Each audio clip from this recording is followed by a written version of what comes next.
Rick Reilly, ESPN columnist, I can't believe he did this. So he kind of threw his father-in-law under the bus. Actually, not kind of. He totally did.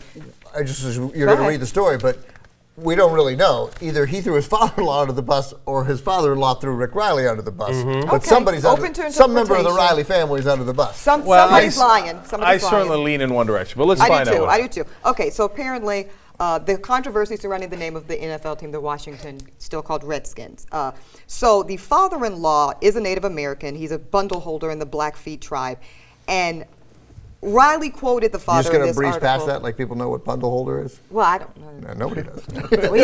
He's a card-carrying Native American. I mean, we know that. No, he's a holder of bundles. Oh, okay. Oh, it's a holder of bundles. Yeah. Oh, okay. That's how you count sticks. You put them in bundles, and then you count them by tens. Oh, is that right? Okay. Broke it down very nicely. Thank you, Jimmy. Okay, so he says that his Native American father-in-law says, what's the big deal? It's silly. I don't even know why people are making a big deal out of this, blah, blah, blah, and use that to support his argument that, it's indeed completely fine for this NFL team to be named after an entire group of people.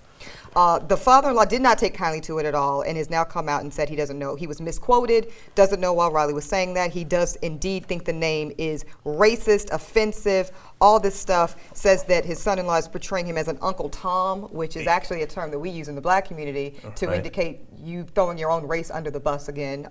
So I want to give the quotes because his father-in-law really took him apart. Right, he had mentioned in his article that that his father-in-law said, "Hey, this whole issue seems silly to me, etc." Right, and so there's other problems in the country. So here's what his father-in-law says now about the article. Quote, "Let me be clear. The racial slur Redskins is not okay with me. It's never going to be okay with me. It's inappropriate, damaging, and racist." So when Reilly was like, it's totally fine with him. It doesn't quite seem that he got the gist of what he was saying. No. Then if that weren't enough, he continued to say, Redskins is part of the mentality from colonial times when our men, women, and children were hunted by soldiers and mercenaries who were paid for the scalps of our men, women, and children. How can anyone claim this is a proud tradition to come from? The labels, racism, and hatred of our people continue to experience are directly tied to those racial slurs. Yes, and then he contradicts Reilly on what Reilly quoted, which was the silly part. He says he meant it's silly in this day and age that we're even talking about it. Right. Of course, the name should go. What we, of course, don't know is what their actual conversation was. What's your guess? In the first place. What's your guess? Yeah, what's the spin? Yeah, what's okay? A little Washington fan Reilly's, over here. Story here. My guess is that it's something slightly in the middle, that Rick Reilly wanted to start. Like he said, this is silly. He may have said there are more important issues in this country going on right now, right? But he didn't think that his son-in-law was then going to go public and make him, in his words, seem like an Uncle Tom when he didn't really flush out his father-in-law's views. Well, I'll tell you, I think there's a definitive part of this story that makes Rick Reilly guilty. And that's his father-in-law saying, hey, listen, you got to clarify that because that's certainly not what I mean. Even if there was a misunderstanding, right? He said, look, I need you to go and put a clarifying statement in the article, ex post facto, it's already out there. It's not. Now, Rick Reilly got in a lot of trouble over the article, so I know why he'd be reluctant to do it. But his father-in-law is telling him that is certainly, at the very least, not what I meant, let alone what I said, right? And I think it's deeply offensive. Deeply offensive. It's the exact opposite of what you said, right?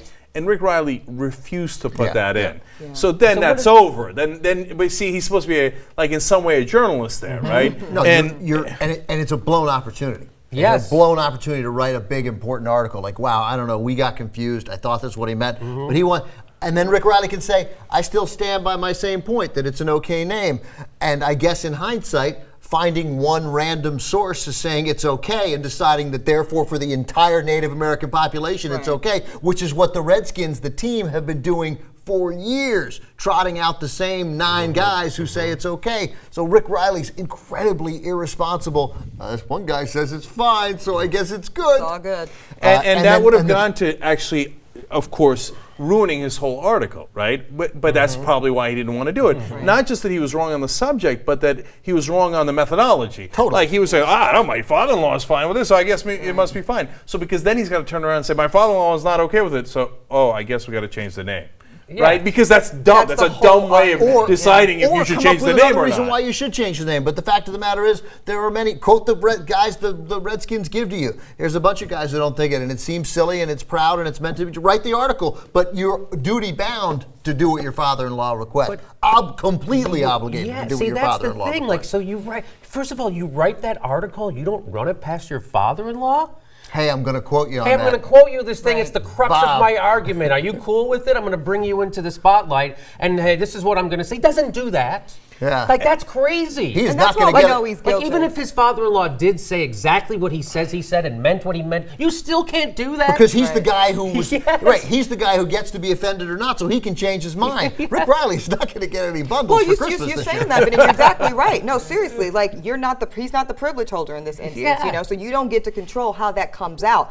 I would be freaking out if somebody said anything like that I had said against my community. Like, are you kidding me? Even, like you said, even if you alluded to maybe a little haphazard kind of attitude about it, you don't go this far. See, and that's a defend great it. that's a great ananalogy, right? Yeah. And by the way, this guy is not a random guy. We're kidding around about the bundle holder, but he's some representative of the Blackfeet Tribe. So it's not like a thing you do lightly. But even if you weren't a representative of your people, let's say I'm going to write an article about something Eboni and I were saying in private, and she said, I thought she said, oh, the N-word's not that big a deal. If I'm going to write that in an article, right, and I'm going to say, oh, Eboni K Williams said the N-word's not that, I would call her. Yeah. I would call her and be like, hey, Eboni, that's what I thought you said. Are you sure And then that I you're have an cool with me opportunity saying that? to clarify, Right. whoa. Yes. Right. I meant in this particular context. Yeah. No, Right. I think this is crazy. And I will say also, too, when I was reading this whole thing, I'm like, I wonder what the heck the wife feels like in this. Like, you got your husband and your dad. Oh, yeah. You know, what the She hell? must be on the warpath. That's the most awkward